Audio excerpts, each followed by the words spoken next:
இப்போது புதிய அறிமுகம் ஆச்சி ஹோட்டல் சாம்பார் மற்றும் ஆச்சி இடிச்ச சாம்பார் 50 கிராம் ரூபாய் 20 மட்டுமே. தேர்தலில் பாஜகவுக்கு தனி பெரும்பான்மை கிடைக்காததால் பாஜக கூட்டணியில் உள்ள நிதிஷ்குமார், சந்திரபாபு நாயுடுவின் பக்கம் அனைவரின் பார்வையும் திரும்பியுள்ள நிலையில் இவர்களுக்கும் பாஜகவுக்குமான உறவை விவரிக்கிறது இந்த செய்தி தொகுப்பு. 400 தொகுதிகளை எதிர்பார்த்த பாஜகவுக்கு நடந்து முடிந்த நாடாளுமன்ற தேர்தல் பெரும் சறுக்கலை தந்துள்ளது.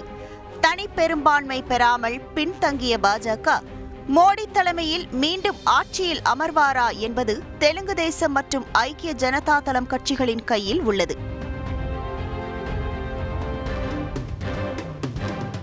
பாஜக வருவதில் பிரச்சனை இல்லை என்றாலும் சந்திரபாபு நாயுடுவும் நிதிஷ்குமாரும் மோடிக்கு முட்டுக்கட்டை போட பெரும் வாய்ப்புள்ளது.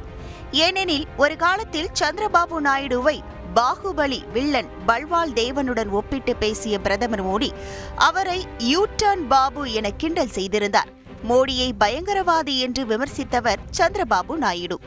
அதேபோல் முன்பு பாஜக கூட்டணியில் இடம்பெற்றிருந்த நிதிஷ்குமார் 2014 தேர்தலில் மோடியை பிரதமர் வேட்பாளராக அறிவித்ததற்கு கடும் எதிர்ப்பு தெரிவித்து கூட்டணியிலிருந்து வெளியேறி மோடியை கடுமையாக விமர்சித்தவர். பின்னர் நிதிஷ் இந்தியா கூட்டணியில் இருந்தபோது சட்டசபையில் பாலின விவகாரம் குறித்து பேசியதை அவர்களுக்கு வெட்கமே இல்லை, மிகவும் கீழ்த்தரமாக தாழ்ந்து போகக்கூடியவர்கள் என்று கூறுமளவு கடுமையாக விமர்சித்தவர் பிரதமர். காலச்சக்கரம் சுழல சுழல இரு பெரும் தலைவர்களும் தேசிய ஜனநாயக கூட்டணி பக்கம் சாய்ந்த நிலையில் சரியான சமயம் பார்த்து மோடியை பழி வாங்குவார்களா அல்லது மோடி பிரதமராக துணை நிற்பார்களா என்பதுதான் பிரதான கேள்வியாக உள்ளது.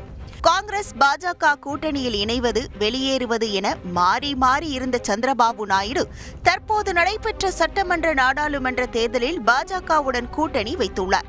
சட்டசபை தேர்தலில் ஆட்சியை பிடித்த அவரின் தெலுங்கு தேசம் லோக்சபா தேர்தலிலும் அமோக வெற்றி பெற்றுள்ளது.